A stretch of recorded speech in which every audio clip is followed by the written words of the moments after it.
Thank you all for taking the time to view this video today. I know that no one likes to have to sit through training. It takes time out of your day. It puts you behind in your work. It's often painfully boring, and I understand all that. So again, I thank you in advance for your time and attention.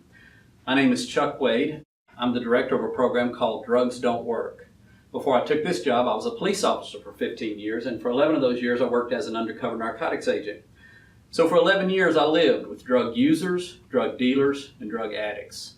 I spent a lot of time sitting and talking with those folks, and there were many times that I know that they would leave and go off to work so knee-walking drunk or so stoned out of their minds that they themselves don't know how they made it.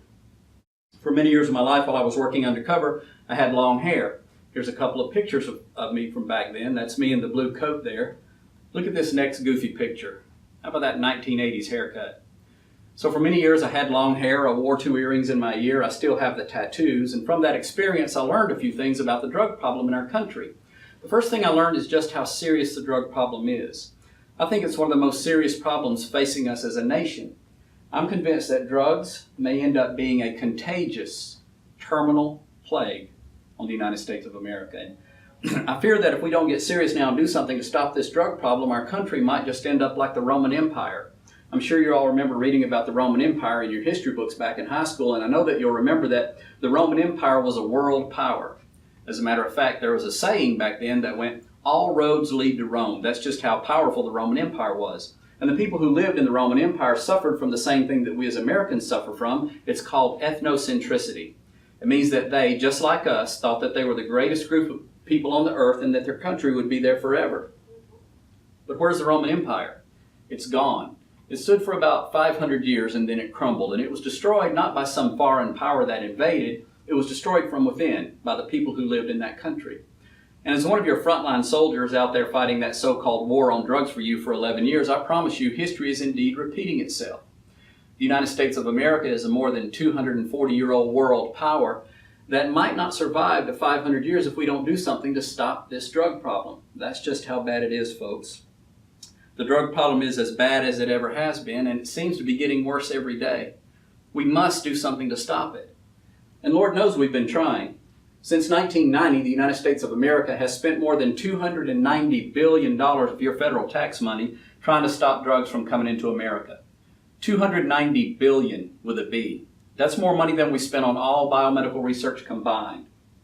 Folks, we spent more of your tax money trying to stop drugs from coming into America than we spent on finding a cure for cancer, arthritis, and heart disease combined. Now let me ask you a question. What's been the result of this enormous expenditure of your federal tax dollars? Well, in the last 20 years, cocaine and heroin production over in source countries has doubled. Cocaine and heroin are cheaper today on the streets of America than they've ever been. So after throwing billions and billions and billions of your tax dollars at the supply side of America's drug problem, not only have we not stopped it, it seems to have gotten twice as bad. And the truth is, folks, we're never going to be able to stop drugs from coming into America. It's absolutely impossible. I'll tell you why. You see, it only takes 10 tractor-trailer loads of cocaine, pure uncut cocaine, to supply the United States with all the cocaine it needs for 1 month. So imagine trying to figure out which trucks are bringing in the coke at what point and stopping them. That's impossible. It can't be done. Here's a picture of me and our narcotics squad from the early 80s. That's me seated on the right there, with several pounds of cocaine, $7,000 in cash, and some weapons that were seized from an undercover investigation that began in a business in Marietta, Georgia. And that 7 pounds of cocaine is nothing compared to the amount of coke that goes through tiny little Marietta every single day. You know, it only takes one airplane the size of a Boeing 747 airplane loaded with heroin, pure heroin, to supply the United States with all the heroin it needs for 1 month. So imagine trying to figure out which large airplane or which smaller planes are smuggling in the heroin at what point and stopping them. That too is impossible. Here's a picture of me and my partner from the early 90s with a pound of heroin that we seized from an undercover investigation that began in a business in Smyrna, Georgia. And that pound of heroin is not a spit in the ocean compared to the amount of heroin that goes through tiny little Smyrna every single day. It only takes one 25 square mile tract of land to grow enough opium poppies or enough coca plants to produce enough heroin or enough cocaine to supply this country with all those drugs it needs for 1 year. So you see, it doesn't matter how many coca fields we destroy over in source countries like Colombia and Peru. It doesn't matter how many opium poppies we eradicate over in source countries in the Middle East like Afghanistan and other Middle Eastern countries. They've already warehoused up enough processed heroin and processed cocaine to supply this country with all those drugs it needs for the next 20 years. In Mexico, drug smugglers are flying cocaine across our borders in radio-controlled airplanes. Little airplanes that are so small, not only are they invisible to radar, they're invisible to visual observation. Up in Canada, enterprising drug smugglers have figured out a way to form cocaine into a plastic-like substance that they're molding, among other things, into these air cargo kennels that you use to carry your pets on board commercial airliners, and they're smuggling in coke in that way. A few years ago, this 57-year-old man and his 62-year-old wife Rachel were apprehended as they attempted to drive across the United States border from Mexico with $68 million worth of cocaine concealed in their motorhome. Now, when our grandma and grandpa can be drug smugglers, how are we ever going to stop drugs from coming into this country? It's impossible. It can't be done. Several years ago, my good friends at the Drug Enforcement Administration located this underground tunnel. It was a 5-foot by 5-foot concrete tunnel, 30 feet under the ground, that ran from the drug smuggler's home in Mexico underneath the United States border to his cocaine warehouse in Douglas, Arizona, some 360 feet. It was equipped with electronic sump pumps to keep it dry and a system of pulleys for moving cocaine and money back and forth underneath the earth. It cost him $1.5 million to build the tunnel. The way you got into the tunnel was by pushing a button in his home that raised this $18,000 pool table off the floor, revealing the entryway. When the DEA found the tunnel, they also found the bones of the workers he had hired to dig it, because when they completed it, he shot them execution style in the back of the head and buried them there so they couldn't reveal the location. Also, when the DEA found that tunnel, they said, "We cannot begin to estimate the number of these tunnels that run underneath our borders for the purpose of smuggling drugs." So you see, my friends, in order to stop drugs from coming into America, we would somehow have to build an impenetrable dome, not only over the United States, but underneath the United States. Of course, that's impossible. We can't do anything like that. America's always been a friendly country. We're not going to seal off our borders just to keep drugs from coming in here. That's not going to happen. The point is, attacking the supply side of America's drug problem has not worked in the past. It is not working now. It will not work in the future. And I'll tell you a secret that the politicians sometimes forget to mention to you when they tell you they need your tax money to attack the supply side of America's drug problem. And let me stop for just a minute and point something out to you that you might not realize. Sometimes politicians lie. I know that's hard to believe, but sometimes those rascals will just outright lie. Do you remember what President Clinton said when they asked him had he ever smoked pot? He said, "Well, sure, but I didn't inhale." Come on, friends. Sometimes these politicians just outright lie. Sometimes they lie by omission, by leaving things out. What happens in this case is that they conveniently forget to tell us that even if we could stop all the drugs from coming into America, which is absolutely impossible now, but if a miracle occurred, and that's what it would take, a miracle, if the good Lord suddenly waved his hand and we were able to stop every grain of cocaine and heroin from coming into America tomorrow, and I said grain like a grain of sand, not gram. If we could stop every grain of cocaine and heroin from coming into America tomorrow, the very next day, drug dealers would be manufacturing synthetic cocaine and synthetic heroin in clandestine or hidden laboratories all across this country. They can do that now. The only reason they don't right now is it's just cheaper for them to import the drugs right now. But if we could stop all the coke and heroin from coming in, which we cannot, if we could send our law enforcement officers rushing out that next day to shut down all those hidden labs that would pop up and begin manufacturing those drugs synthetically, which would be impossible, well, it still wouldn't affect our marijuana problem, would it? You see, we can now home grow marijuana with a THC content of up to 20%. THC, tetrahydrocannabinol, that's the active ingredient in marijuana that makes you high.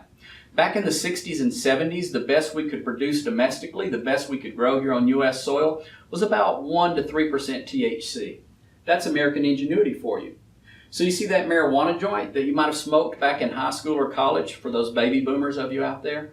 That is not the same pot that our kids are smoking today. Today it's a much more serious, a much more potent, and a much more addictive drug. Marijuana is in fact an addictive drug. Medical science has proven that beyond a shadow of a doubt. And if anyone happens to doubt that, perhaps you could talk to any one of the more than 130,000 people in this country who are in treatment for marijuana addiction. Now, I know that the marijuana industry claims that those people are only in treatment because they were arrested for marijuana and they were sentenced by the court to treatment, but that's not true. These These 130,000, more than 130,000 people in treatment for marijuana addiction voluntarily entered treatment.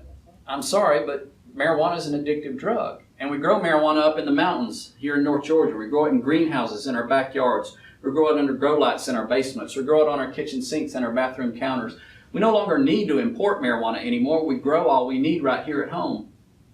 So why on earth would we continue to allow our federal government to spend billions and billions and billions of our tax dollars trying to stop pot from coming into this country? Folks, that is absolutely ludicrous, and as long as we allow that to continue, we might as well stand over a giant toilet and flush billion-dollar bills. But if we could stop all the coke and heroin from coming in, which we cannot, if we could send our law enforcement officers rushing out that next day to shut down all those hidden labs that would pop up and begin manufacturing those drugs synthetically, which would be impossible. If we could eradicate and destroy every tiny little marijuana plant that was growing in America tomorrow, it still wouldn't affect our designer drugs problem, would it? It would not affect our LSD problem, our PCP problem, our ecstasy problem. It would not affect our methamphetamine problem. We don't have to import any of those drugs. We can make them right here in America. As I said, attacking the supply side of America's drug problem never has been and never will be the solution. But friends, we've got to get serious now and do something about America's drug problem. It's possibly the most serious problem facing us as a nation. Now, how on earth could I stand up here in front of you good people and claim that the drug problem is the most serious problem facing us as a nation in light of what happened to this country on September 11th of 2001? In other words, how could I possibly say that the drug problem is a more serious problem than terrorism? Folks, do you have any idea who funded that terrorist attack on this country? You know that operation cost millions of dollars, right? Do you know how that was paid for? Did you know that a substantial portion of the Al-Qaeda terrorist organization's funding comes from the illegal heroin trade? It does. Now, which country do you suppose might be one of the largest consumers of heroin in the entire world? Well, it's the United States of America. And in that way, we were actually one of Al-Qaeda's best customers, and I'm sad to say that in that way, we might have brought that attack on ourselves. And you see, as long as we continue to use drugs in the United States of America, we will continue to help fund terrorism. Because every terrorist organization that ever has existed or ever will exist is funded in large part by the drug trade. If you doubt that, let's take Pablo Escobar's cartel over in Colombia. Escobar was a narco-terrorist, and his career was remarkable. He killed 500 policemen in Medellin, Colombia. He assassinated 4 presidential candidates in that country. He murdered Colombia's justice minister. He blew up a passenger airliner, killing 110 people. He exploded a car bomb in Bogota that killed 57 people. Now, how on earth do you suppose Escobar got away with those violent acts of murder and terror for as long as he did? Well, it's quite simple, really. It was by being the largest supplier of cocaine to the United States of America for more than 15 years, which created such enormous wealth for him that it put him virtually above the law. Currently, Escobar's cartel has been replaced by the Fuerzas Armadas Revolucionarias de Colombia, the FARC. The FARC's 16th Front controls the eastern lowlands and the rainforest in Colombia, and that's where all the coca cultivation and cocaine processing takes place. And currently, the 16th Front has become a major supplier of cocaine not only to the United States of America now, but to the entire world. And they are responsible for acts of violence and terror that take place in Colombia on a weekly basis. And my friends, we are helping to fund that. And quite frankly, what goes around comes around. In the Middle East, Hezbollah and Hamas are using opium crops there to finance their terrorist activities worldwide. In Peru, there's an organization called the Shining Path. It's a guerrilla organization that's been responsible for acts of violence and terror in that country for decades. And they also control the illegal drug trade there. And that's no coincidence. You see, terrorism requires cash to operate. The drug trade is a cash business. This is a case of one evil supporting another. So I'll say it again. As long as we continue to use drugs in the United States of America, we will continue to fund terrorism. The drug problem is one of the most serious problems facing us as a nation. We must do something to stop it. So what are we going to do? Well, there are some very well-meaning people who have decided that we have lost this so-called war on drugs, and they feel like we need to just give up. We need to throw in the towel. We need to wave the white flag. We need to give our children's future over to drugs. We need to give America's future over to drugs. We lost, drugs won. And they say that the only solution left is to legalize drugs. My friends, is that really the best solution? Well, first of all, America has never been a country full of quitters. Just because something is difficult doesn't mean that we give up. Now, we haven't won the war on drugs yet, but we haven't lost it either. We just need to fight the war in a different way. And I do not believe that legalization is the solution. Because if we're going to legalize a drug, any drug, what we must first understand is that we've got to put measures in place that protect children. Because no caring, responsible adult would want to do anything that would cause an increase in drug use among children. So before we consider legalizing drugs, we must ask this question. What are the things that cause an increase in drug use among children in this country? And there are 4 things that we know, that we've learned from history, that absolutely will cause an increase in drug use among children in America. Now, there are drug legalization advocates who would disagree with this, but I'm just going to ask you to use your common sense. As I explain to you what these 4 things are, I want you to ask yourself, is it true that these 4 situations would cause an increase in drug use? What's the first thing, the primary thing that causes an increase in drug use in this country, especially among children? It's perception of harm. You see, when the perception of harm of using a drug, any drug, goes down, we're using our common sense now, what happens? When the perception of harm of using a drug goes down, use of that drug goes up, especially among young people. How on earth, my friends, can we legalize a drug, any drug, without allowing perception of harm of using that drug to go down? What's the second thing that causes an increase in drug use in this country, especially among children? It's social acceptability. You see, the more socially acceptable it becomes to use a drug, any drug, the more children will use that drug. Why? Because children are intensely susceptible to peer pressure. So how can we legalize a drug without allowing social acceptability of using that drug to increase? What's the third thing that causes an increase in drug use in this country?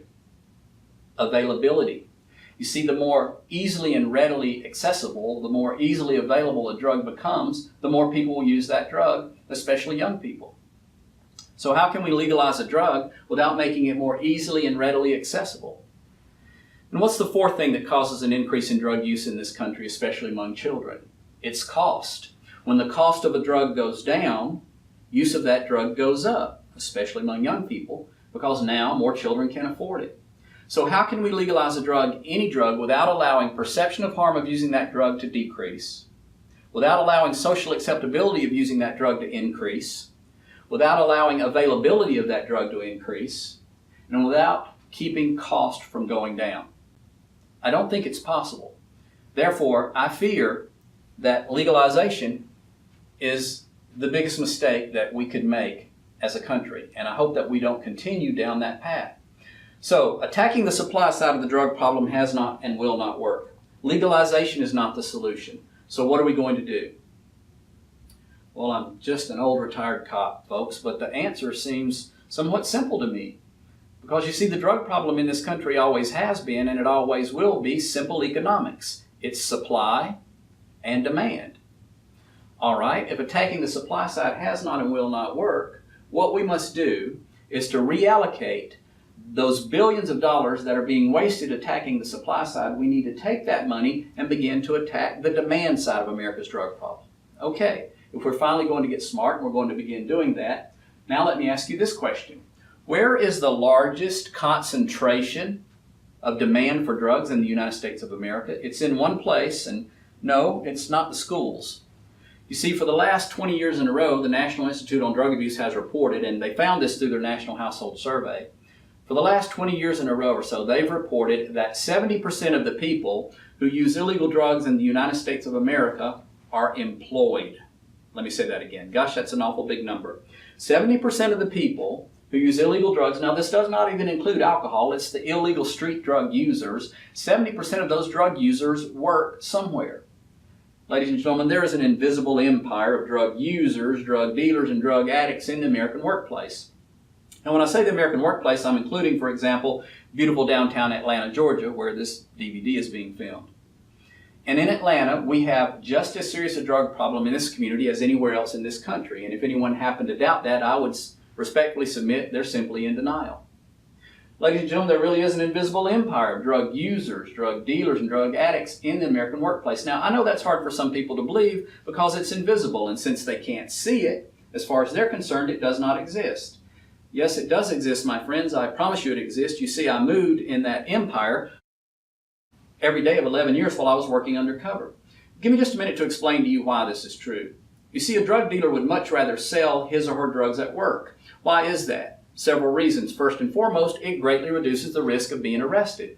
You see, if all he or she has to do is load the dope in the trunk of their car and drive to one place to work, stick the drugs in their locker and sell to their coworkers, that means they don't have to put all that dope in their car and drive all over town here in Atlanta to points A, B, C, D, E, F, and G, delivering to their customers, taking a chance that while doing so they might be involved in an accident and the police will discover the drugs and arrest them. Or they might inadvertently commit some minor traffic violation and some sharp police officer will stop them and find the dope and arrest them. They don't have to worry about that so much if they only have to go to one place to sell their drugs. By selling drugs at work, the drug dealer has immediate access to a wide customer base. Now, people who are in business understand the importance of being close to their customers, right? So do the drug dealers. You see, it's so easy to bring your dope to work and stick it in your toolbox and sell to your coworkers and say, here's your pot, here's your coke, here's your acid, here's your ecstasy. Well, you can even extend credit to your customers at work because you know where they're going to be on Friday when they get paid, and you can go collect your money. Try that out on the streets. If you front your dope on the streets, you're never going to see your drugs or your money again. You're going to get ripped off. And that's another reason people like to buy and sell and use drugs at work. It's just so much safer. You see, a coworker is not going to pull a gun and say, give me your drugs and your money. That doesn't happen at work, folks. Now, that does happen every day out on street corners all across America. People are killed over $20 worth of crack cocaine, but not at work. It's just much safer to buy and sell and use drugs at work. By buying and selling and using drugs at work, the drug user, the drug dealer, and the drug buyer are insulated from law enforcement. Because, ladies and gentlemen, law enforcement does not police the workplace. Law enforcement polices the streets. And they've got their hands full out there. They don't have the manpower, the finances, or the resources to police every little workplace. When's the last time you saw a patrol car pull up in front of your place of business and a police officer get out and walk through to make sure there's no drug using or drug dealing going on? That's not how it's designed. And I promise you, the drug user, the drug dealer, and the drug buyer, they know this. They know that these workplaces are a little free zone for buying and selling and using drugs. If we actually had about 5 or 6 hours together, I believe I could convince each and every one of you that there really is this invisible empire of drug users, drug dealers, and drug addicts in the American workplace. And I'm firmly convinced, based on my 15 years law enforcement experience, 11 of those years spent working undercover and living with drug users and drug dealers and drug addicts, my 21 years experience as the state director of the Drugs Don't Work program, my 11 years experience as the president and CEO of the 48-year-old nonprofit Council on Alcohol and Drugs, based on all of that experience, I am 100% convinced if we could simply get every single business in the state of Georgia, for example, to become a state-certified drug-free workplace, I believe we could reduce the drug and the crime problem in this state by 70%. Because, ladies and gentlemen, the drug and the crime problem are one and the same. You ask any police officer, they'll tell you. So I have a suggestion for you. Why don't those of you who are in this room viewing this DVD, why don't you agree that you're going to go out in your community and you're going to call on every single business in your city or in your county, and you're going to get every single business there to become a state-certified drug-free workplace. Now, if you do that, let me tell you what I believe would happen. I believe you could reduce the drug and the crime problem in your community by 70%. I believe your local law enforcement could take care of that other 30%, and your community might become the only truly drug-free, crime-free community in the United States of America. You could possibly stand as a shining example to the rest of the country and say, hey, America, look what we did. We're drug and crime-free. And when America said, hey, how on earth did you guys do that? Your answer would be simple. If you do business in our community, you're a state-certified drug-free workplace, or you don't do business here. Folks, I believe that that is a big part of the solution to the drug problem in this country. However, I realize that quite often when we implement a drug-free workplace program in a company, we'll have a handful of employees who will whine and cry and moan and groan, and they'll say things like this. They'll say, oh, nay, nay, no, you're not going to drug test me. That's an invasion of my privacy. Or they'll say, you can't drug test me. That's a violation of my civil rights. When they say those things, I just have to ask them this question. what document have you been reading? Because it's certainly not the Constitution of the United States of America, nor its Bill of Rights, because you see, nowhere in there does it give you a right to use illegal drugs, and the last time I checked, illegal drugs were still illegal, so no one has a right to get high, even in their own home. But then I'll tell them this. I'll say, listen, since you're obviously such an expert on rights, let's talk about rights. Let's talk about your coworkers' rights. Let's talk about their right to work in a safe, drug-free work environment, which overrides your so-called supposed right to get high. You know what, my friends, we've known for years now through extensive research, and this is research, ironically, conducted by our federal government and paid for with your tax dollars. And that research has proven unequivocally that the most cost-efficient and the most effective ways of combating substance abuse and drug-related crime is through drug prevention. That means stopping it before it ever starts. Drug treatment, that means getting those well who are already addicted, and drug education. Drug prevention, drug treatment, drug education. That's how you attack the demand side of America's drug problem. You know what? We've known for years now, folks, that that's the solution. We've got to stop wasting billions of dollars attacking the supply side of the drug problem. We've got to reallocate that money. We've got to make sure that we don't make a mistake of legalizing drugs, which will cause an increase in drug use in this country. We've got to begin attacking the demand side, and I believe the best place to do that is in the workplace through drug prevention, drug treatment, drug education. Now, I mentioned something to you very briefly about the importance of drug education. There's an organization called PRIDE. It stands for the Parents Resource Institute on Drug Education. Many years ago, it was a nationwide, nonprofit, very conservative, very well-respected organization. And they conducted nationwide surveys and found that children of parents who simply sit down and talk to them about the dangers of drug use, those children are much less likely to ever become drug users. Did you hear that, moms and dads? Our babies are much less likely to ever use drugs the first time if we just talk to them about the dangers of drug use. Now, I'm not going to ask parents, have you talked to your children about the dangers of drug use? Beginning in their preschool years on a monthly basis, consistently throughout their lives in age-specific and culturally competent language? I don't ask parents that question. Do you know why? Because I already know the truth. Most parents haven't. That's okay. I know why they haven't. It's either that they don't know what to say or they're afraid they'll say the wrong thing. But let me tell you something very sad, ladies and gentlemen. If we offered a free seminar right here in Atlanta, for example, and we advertise it for months, on radio, TV, billboard, newspaper, magazine ads. And we said, moms and dads, come down to the local community center on Tuesday evening from 6:30 to 7:30. Take one tiny little hours out of your awful busy life and attend an absolutely free seminar. We're not going to charge you a nickel for it. And if you do that, we can 100% guarantee you that we will teach you how to raise a drug and alcohol-free child. Now, if we offered that free seminar, folks, honestly, how many people do you think would show up? I'll tell you the truth. If 3 whole human beings showed up, I believe I'd have a heart attack. Now, I know that's harsh, but it's true. How do I know it's true? Because I've offered that free seminar on my own time all over the state of Georgia, and no one attends. As a matter of fact, in my little hometown of Marietta, Georgia, I personally went door to door and handed out 1,500 invitations to parents, inviting them to come to our local church on a Saturday morning to attend an absolutely free seminar to learn how to raise a drug and alcohol-free child. Now, I personally went door to door and handed out 1,500 invitations and talked to those moms and dads about the importance of attending that seminar. On the morning of the seminar, do you know how many people showed up? 0. But don't be shocked, folks. You know these parents have much more important things to do. Apparently, they would rather watch SpongeBob on TV than learn to keep their kids drug-free. That is, of course, until you become the parent of a drug-addicted child. That is the worst nightmare that can happen to a human being on the face of this planet. Because you see, there will be long periods of time in that child's life where you won't know whether he's dead or alive because you won't know where he is. If he does finally show back up at your home, he'll usually bring his drug-abusing friends with him, and they will steal you blind to support their drug habit. As that child's growing up, local law enforcement will probably have your address committed to memory from having to answer so many calls at your home because of problems caused by that child's drug use. If that kid gets lucky and makes it all the way to adulthood, if she doesn't overdose and die somewhere along the way, or she's not killed in some drug-related or alcohol-related accident, you'll probably spend a lot of your time on the weekends sitting in the lobby of the local jail, waiting for hours just to get to talk to your kid for 3 minutes behind a piece of plexiglass because he or she is serving time because of crimes they committed due to their drug use. Yes, having a drug-addicted child is the worst nightmare that can happen to a human being on the face of this planet. But parents are just too busy to prevent that. Got much more important things to do than to take an hour out of their lives and learn to raise a drug and alcohol-free child.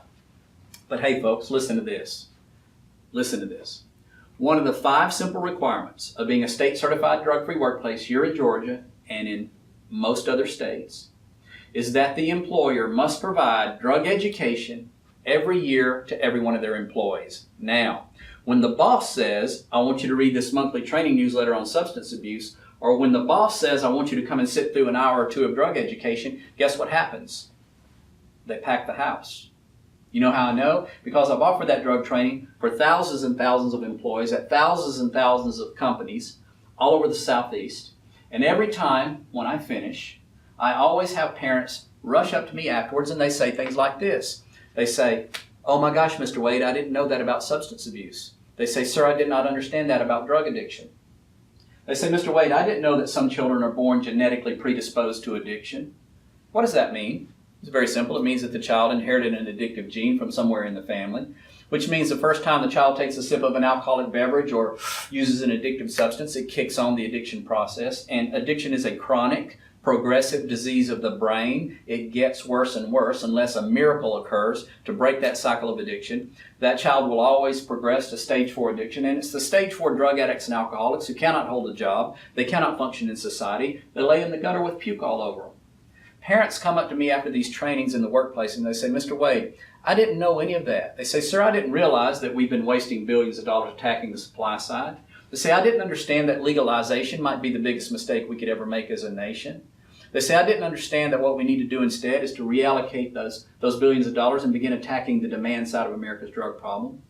They say, Mr. Wade, I didn't know that some children are born biochemically predisposed to addiction. What does that mean? It means the child was born with a slight imbalance of chemicals in its brain, which will not hurt the child in any other way, doesn't manifest itself in any other way other than it predisposes that child to addiction, which once again means the first time that child takes a sip of an alcoholic beverage or uses an addictive substance, it kicks on the addiction process.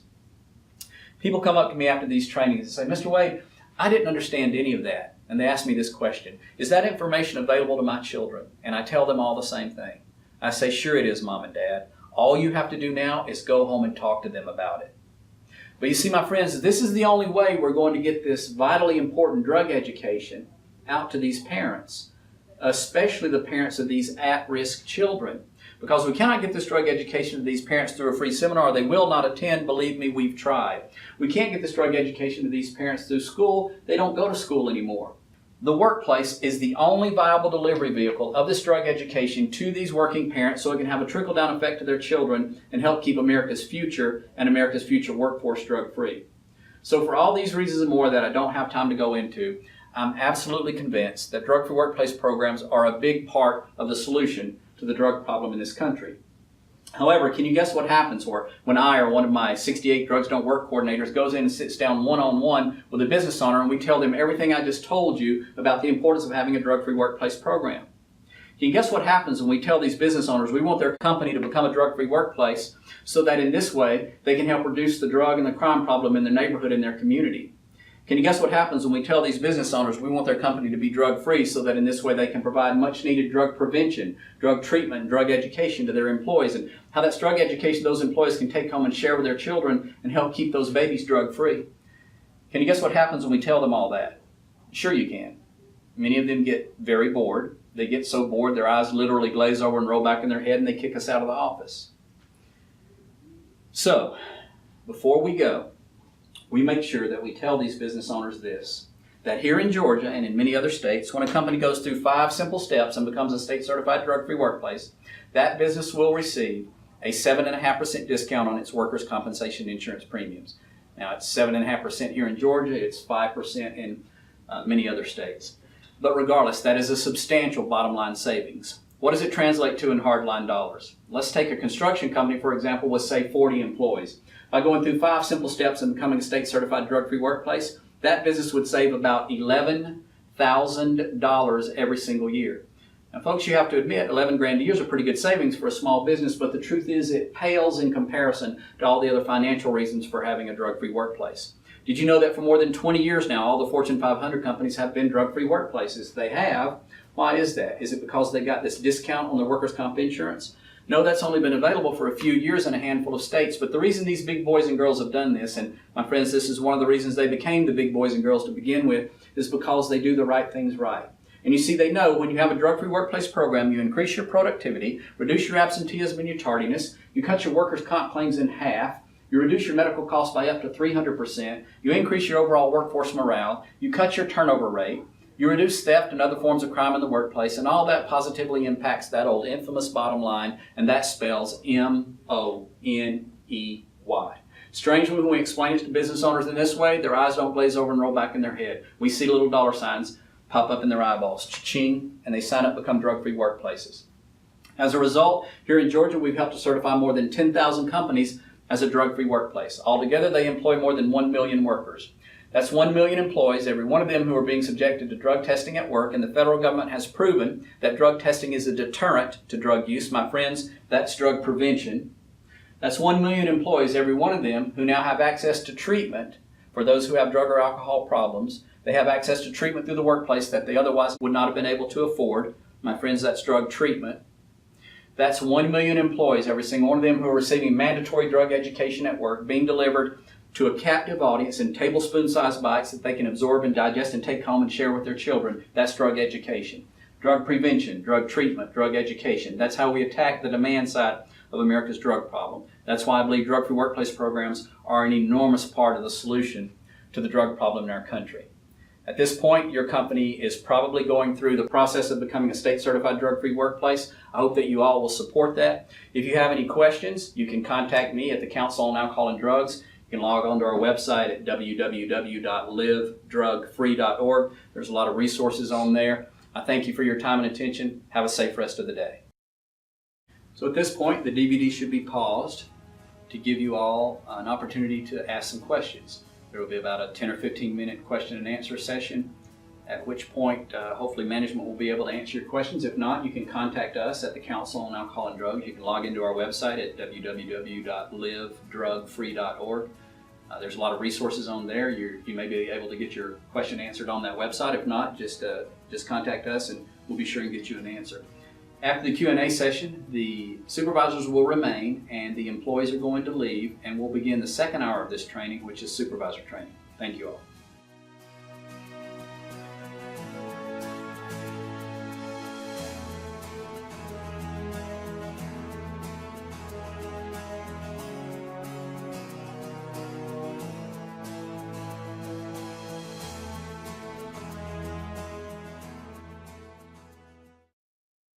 So the first hour of this training was the employee education portion of the training. Hopefully, supervisors participated in that training and viewed the same first hour of training that the employees did. Because supervisors are employees, they have to have the same employee education as employees. It's also important that they be aware of the information that was given to their employees. We'll now begin the next hour of training, which is supervisor training. I'd like to begin by just sharing some information with you. Most of these are U.S. Department of Labor statistics. The U.S. Department of Labor says working drug-free works. The National Institute on Drug Abuse has said 70% of drug users are employed. 1 in 4 employed Americans between the ages of 18 and 35 have used illegal drugs in the past year. 20% of young workers admit to using marijuana on the job. The United States leads the world in illegal drug use. 1/3 of employees know of the sale of drugs in their workplace. 38 to 50% of workers' compensation claims are related to substance abuse in the workplace, and substance abusers file 3 to 5 times as many workers' comp claims. They incur 300% higher medical costs and benefits. They are 1/3 less productive. They are tardy 3 times more often than their non-drug using co-workers. Drug users are 2.5 times more likely to be absent 8 or more days a year. You know, folks, one bad hiring decision can cost a company about $60,000. I've seen that happen. I've seen one drug-using employee put a company on its knees. Why? Because drug use is contagious. It spreads through the workplace. Drug abuse drains more than $100 billion a year from American businesses. Now, it drains about $160 billion a year from the American economy. $100 billion of that is from American businesses. 90% of large businesses have a drug-free workplace program in place. Having a drug-free workplace program turns away 40% of the drug users who would have applied. This Cornell University study found that employers experienced a 51% drop in injury rates once drug use was identified and reduced. Companies without a drug-free workplace program, well, they get the drug-using rejects, don't they? Sadly, only 5 to 10% of small to medium-sized businesses in this country currently have a drug-free workplace program in place. Drug-free workplace programs increase productivity. Drug testing at work deters drug use, and as I said in the first hour of training, that's drug prevention. Certified drug-free workplaces in Georgia and many other states receive a state-mandated discount on their workers' comp insurance premiums. As I said in the first hour of training, it's a 7.5% discount here in Georgia. State and federal contractors must maintain a drug-free workplace program. If your company either now has or ever hopes to have a contract with the federal government or with the state government, this is not a choice. You must maintain a drug-free workplace, and you must prove to the state or to the feds that you're maintaining a drug-free workplace program. Drug-free workplace certification is a simple 5-step process. Now, it varies a little bit from state to state, but in general, the 5 steps are basically the same. But even in states that don't offer a state-mandated discount on workers' comp insurance, the best practice in implementing a drug-free workplace program involves these same 5 steps. The first step is that the company must have a substance abuse policy in place that meets all the requirements of that particular state. Now, as supervisors in a drug-free workplace program, it's extremely important that you understand that policy, of course, that you've read the policy, that you understand it, that you know how to enforce it. So I'm obviously not there with you. I can't sit down with you and go over your company's policy, but that does need to be done. You all need to do that as a group. You need to be able to discuss the policy. You need to be able to ask questions about the policy. And that in and of itself goes toward the supervisor training requirement for drug-free workplace certification requirements in most states. So going over that policy alone, that in and of itself is a substantial part of the training. So I encourage you to do that. Step 1 is a substance abuse policy. Now, if your company is just now beginning the process and your company does not yet have a substance abuse policy, we at the Council on Alcohol and Drugs can provide you with a sample policy that meets all the requirements of your state's law. So just log into our website at livedrugfree.org, click on the Drug Free Workplace section, click on your state, and we can get a sample policy out to you. Step 1 is a substance abuse policy. Every company needs a substance abuse policy in place. Operating without a substance abuse policy puts a company in a precarious position of legal liability. So every company should have a substance abuse policy. Step number 2 in the drug free workplace certification process is that the company must conduct drug testing. Now, the requirements are for limited drug testing. What do we mean by limited drug testing? Well, first of all, companies are not required to drug test all of their employees in order to become certified as a drug-free workplace. That is not required. Blanket testing or testing of all employees could be expensive. It could hurt morale. It's not required by law, and we would not recommend it. In most states, certified drug-free workplaces are not required to conduct random testing. Here in Georgia, you're not required to conduct random testing. Now, you may choose to do random testing, and of the more than 10,000 state-certified drug-free workplaces in Georgia, more than 50% do choose to conduct random testing, and we would strongly encourage you to do random testing. That's how you put teeth in your program. Without it, all you have is a paper tiger. What is random testing? Surely you all understand and know what that is. It's where once a month or once a quarter or once a year, the employer pulls a certain percentage of the workforce. It could be 1%, 3%, 5%, 10%, 25%, even 50%, and drug test them. That's random testing. Again, not required, but we strongly recommend it. All right. If a company is not required to conduct blanket testing, where they drug test all of their employees, or they're not required to conduct random testing, what kind of drug testing must they do? Well, in most states, there are at least 4 types of drug testing your company must conduct in order to become and remain a certified drug-free workplace. The first type of drug testing that is required in all states is pre-employment drug testing. Now, everyone knows what pre-employment drug testing is. That's where you drug test an employee post-offer, meaning the employee has gone through the hiring process. They've been interviewed by everyone who's going to interview them. They've gone through the background check. They have had their references checked. You know you're going to hire this employee. And the last thing you do before you put them to work is you tell them you're hired contingent on passing this drug test. That's a pre-employment drug test. Now here in Georgia and in many states, employers are permitted to limit the positions they drug test for to safety-sensitive positions. And the company decides what is safety-sensitive and what is not. So you must conduct pre-employment drug testing for those safety-sensitive positions that you have designated as such. Here in Georgia, you may conduct urine tests or oral fluid tests or blood tests. That varies a little bit from state to state. So if you're considering doing, for example, an on-site urine test or an on-site oral fluid test, you might want to contact us at the Council on Alcohol and Drugs to make sure that you're allowed to do that in your state. In Georgia, you're allowed to do on-site drug tests for pre-employment testing, but not for the other types of tests that are required. So we would strongly encourage you to consider doing on-site drug testing. You can do that in Georgia for pre-employment. But because random testing is not required, you also can do on-site oral fluid testing, for example, for random tests. So we would strongly encourage you to consider that because that really strengthens your program.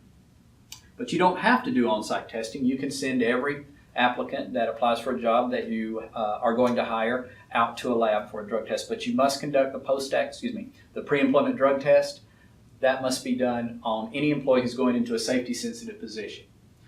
The next type of drug testing that's required, and I just mentioned that briefly there, is post-accident drug testing. Now this is extremely important because in many states, just like here in Georgia, there is a law that says that if an employee tests positive for drugs after an accident, if they test positive for drugs after an accident within 8 hours, or if they test positive for alcohol within 3 hours of an accident, they will not win a workers' comp claim against the company. This is extremely important because this protects the company.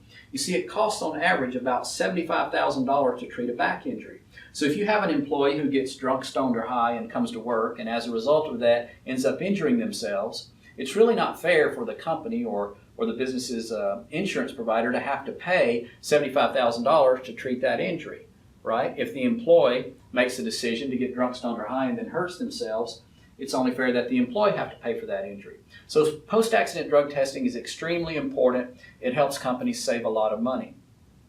Businesses don't want workers' comp claims filed against them because that causes their rates to go up, and that ends up hurting everyone in the company because it's costing the business so much more money. So post-accident drug testing is extremely important.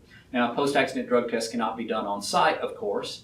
And if you imagine that you're an HR manager or safety director and you have an employee come to you and that employee's arm is broken and bleeding, and that employee says, "I hurt my arm," you're not going to say, "Okay, I need you to stick this sponge in your mouth so I can drug test you." No, of course, you're going to send them to the medical facility where they can treat the injury, and at that time, the drug test will be conducted at that medical facility. So that would be arranged beforehand by the employer.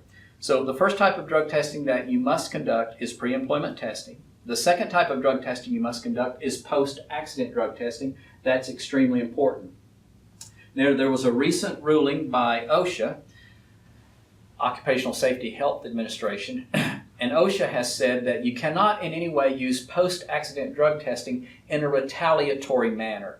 In other words, you can't use post-accident drug testing to scare employees out of reporting their injuries. Now, if you are a state-certified drug-free workplace, and if you are required by law as a state-certified drug-free workplace to conduct post-accident drug testing, OSHA has said that is not retaliatory. So you are within a safe harbor if you're conducting post-accident drug testing as a requirement of your state certification as a drug-free workplace. However, you must be doing so in the way that the state requires. So here in Georgia, for example, the law on post-accident drug testing regarding state-certified drug-free workplaces says that employees must be drug tested after an accident if the employee causes or contributes to an accident in which the employee had to stop work and leave the work site to be treated for the injury. So in a case where you have a receptionist who is maybe during her spare time, she's filing some paperwork and she gets a paper cut, pretty deep paper cut. She goes to the first aid station, puts a Band-Aid on it, and goes right back to work. In that case, would you drug test her? No, because she did not cause or contribute to an accident at work that resulted in a loss of time from work where she had to stop work, leave the work site, and go be treated for the injury. Another example would be if you have an employee who's driving one of your company vehicles and that employee is stopped at a traffic signal, the employee is sitting there at a dead stop, and a truck coming up behind that employee doesn't stop and slams into the back of that company vehicle. The employee is not injured, but the company vehicle is damaged. In that case, would you drug test that employee? The answer is probably not. That employee wasn't doing anything wrong. That employee did not cause or contribute to that accident in any way. Even if in that case there was a loss of time from work where the employee was injured and did have to leave and go be treated for the injury, if the employee did not cause or contribute to the accident, you should not conduct a post-accident drug test. So those are just a couple of examples of how you have to be careful when you're doing post-accident drug testing to make sure that you don't violate the OSHA rule, because the fines for that can be pretty expensive. I believe they average around $12,000 if you conduct post-accident drug testing in a way that OSHA determines was retaliatory. So post-accident drug testing is extremely important, but you must make sure that it's done in the way that it should be done. We have a simple little checklist at the Council on Alcohol and Drugs. It asks 6 questions, and if you answer yes to any one of those questions, you're safe. You can go ahead and conduct a post-accident drug test. I would encourage you to come to our website and download that document. Again, the website is livedrugfree.org. So post-accident drug testing is the second type of drug testing that must be conducted within step 2 of the certification requirements. The next type of drug testing that must be conducted within these requirements is called post-treatment testing. Now, when you create the substance abuse policy, and as I said, we can provide you with a sample substance abuse policy. It's a fill-in-the-blank policy. It'll take you about 6 or 8 minutes to complete that policy. You would print it out on your company letterhead and hand it out to your employees, and now your policy is officially in effect. And when you create that policy by choosing either paragraph A or paragraph B to customize it to your company, you can either make the policy a zero-tolerance policy, which would mean that if an employee tests positive for drugs, they're fired. Period. No second chances. You fire them regardless of who they are. It could be the owner of the company's son. If he or she tests positive for drugs, they're fired. That's a zero-tolerance policy. We don't recommend zero-tolerance policies, but many companies do have zero-tolerance policies. Those companies that are in extremely safety-sensitive industries have zero-tolerance policies, and we understand the need for that, but we would not recommend it. The second option when you're creating your substance abuse policy, instead of making it a zero-tolerance policy, is to have a section that says when an employee tests positive for drugs or alcohol, that will result in up to and including termination. Up to and including termination is a legal phrase that gives you the option as a supervisor to determine on a case-by-case basis whether you're going to fire someone who tested positive for drugs or whether you're going to allow them to keep their job.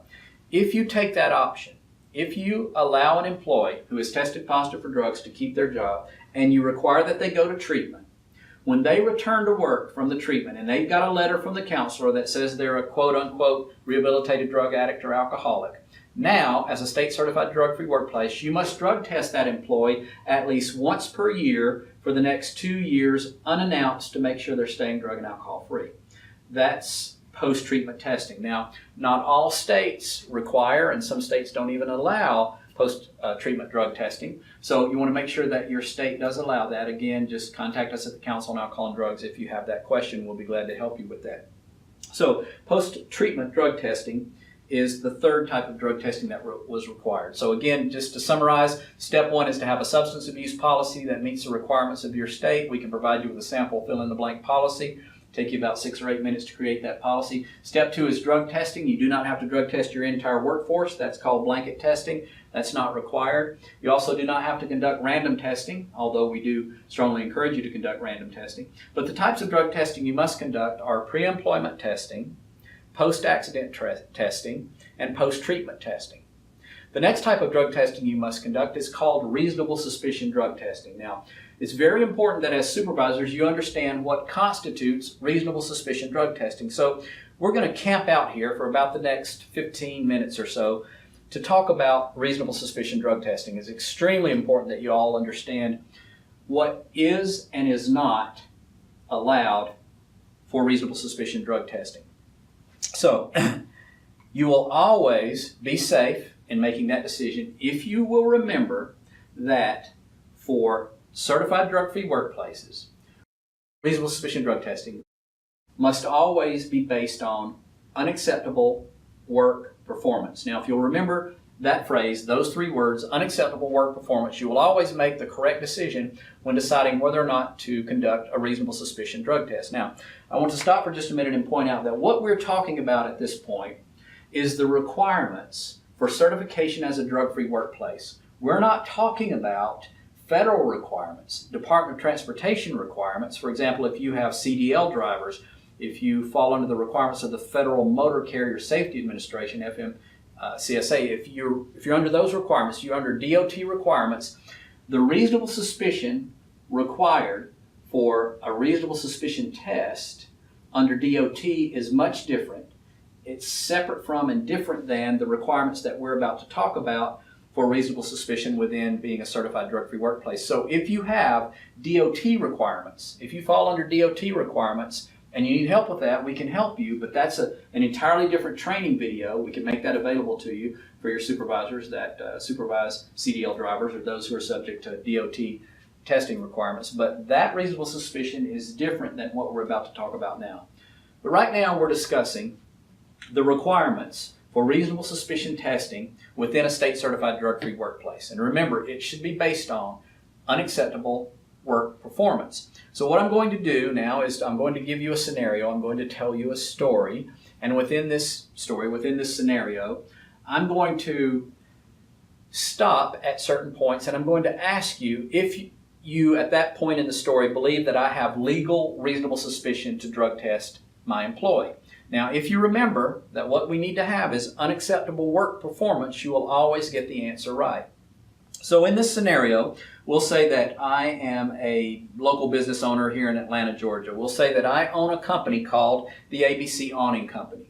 Now, at my company, we have 40 employees. We are set up in a little warehouse area of an industrial park.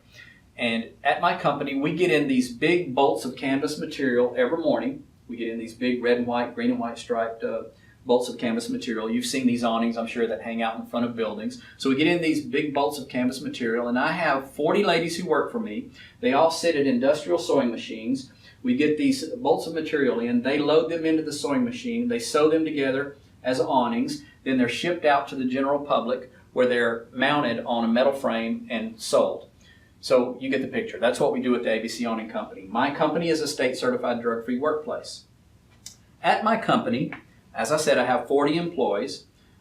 We'll discuss two of them in particular today. One's name is Jill, and the other's name is Amy. All right, every morning at about 10 o'clock, we have a 15-minute break where my employees are able to stop work. They're able to leave the work site. They can go out to the parking lot. They can go to the break room. They can make cell phone calls or whatever. And one morning at about 10:06, my employee Jill comes to me and she says, "Chuck, I need to meet with you privately." I say, "Okay, Jill, come on in the office, have a seat, what's up?" She says, "I think Amy's using drugs." I say, "Jill, why on earth would you say that?" She says, "Well, Chuck, I know from my college days that when someone smokes a cigarette, they usually hold it like this. But when someone smokes a marijuana joint, they usually hold it like this."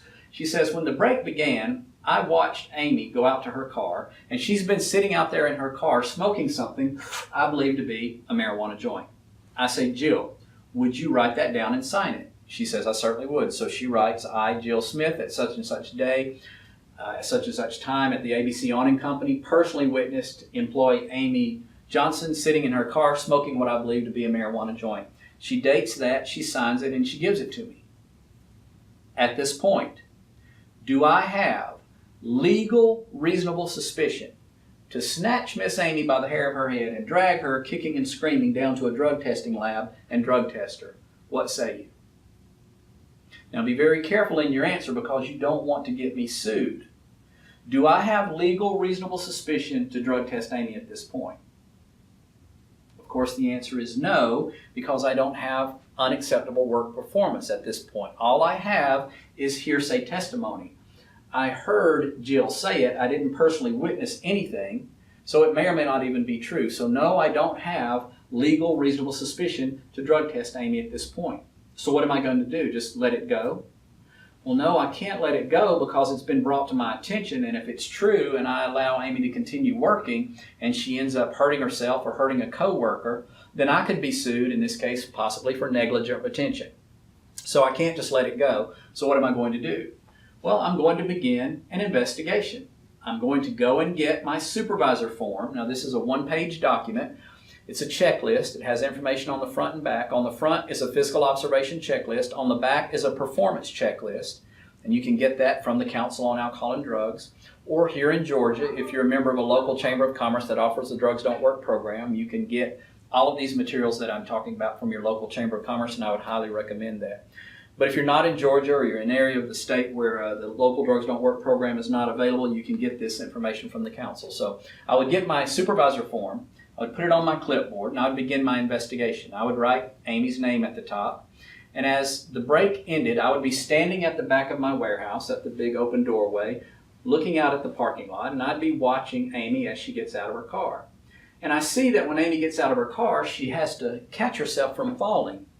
As she's coming across the parking lot, coming back into the building, I notice that she's staggering and stumbling as she walks.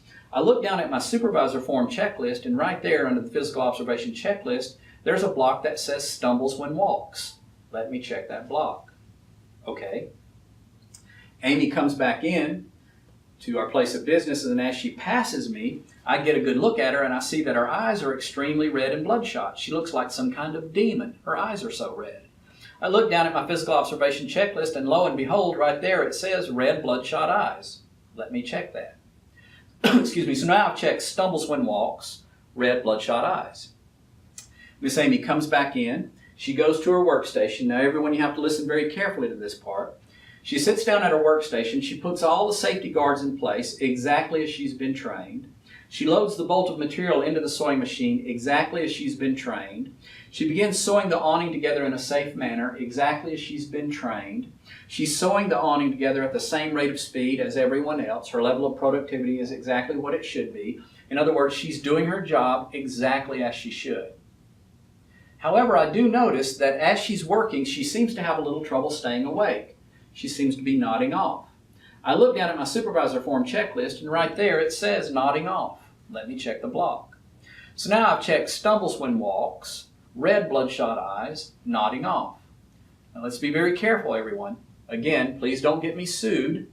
At this point, do I have legal reasonable suspicion to take Amy for a drug test? What say you? Let's be very careful. Hopefully most of you said not quite yet, because I don't yet have enough legal reasonable suspicion to safely, within the legal requirements, drug test Amy. So what am I going to do? I'm going to continue my investigation. So far I've only invested a few minutes into this, right? It's not that time consuming. It is not that difficult. I'm simply conducting an investigation based on information that was brought to my attention by one of my other employees. So I have to, first of all, though, make sure that no one gets injured, so I've got to stop the action. So I am going to go over to Amy's workstation, and as I do, she looks up at me with her red bloodshot eyes, and I say to Amy, Amy, shut down your machine.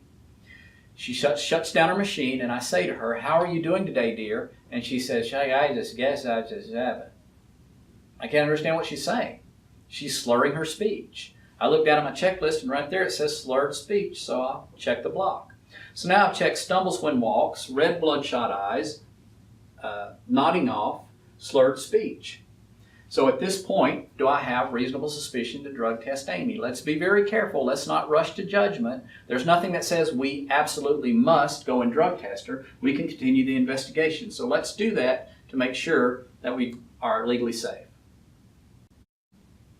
So we want to make sure that we're not going to get the company sued, that we're not going to be sued personally. I go to Amy's workstation. I have her shut down her machine. I notice she's slurring her speech. I check that block. Now it's time for me to conduct an intervention. Some people call this a confrontation. I don't like that word. It's too harsh. I'm going to conduct an intervention with Amy. I'm going to continue my investigation. I'm going to remove Amy from her workstation. I'm going to bring her into the office, and in this case, because I'm male and she's female, I'm going to make sure that I have another supervisor who's female there as a witness.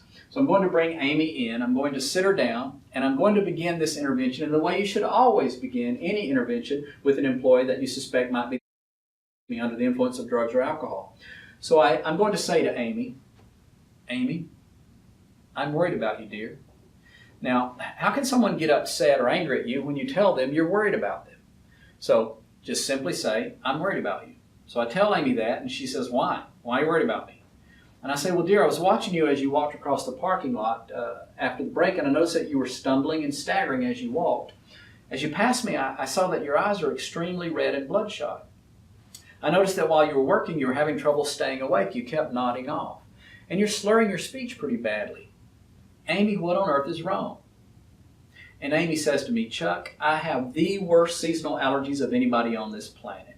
And when the break began, I went out to my car and I had what I believe is the worst allergy attack I've ever had in my life.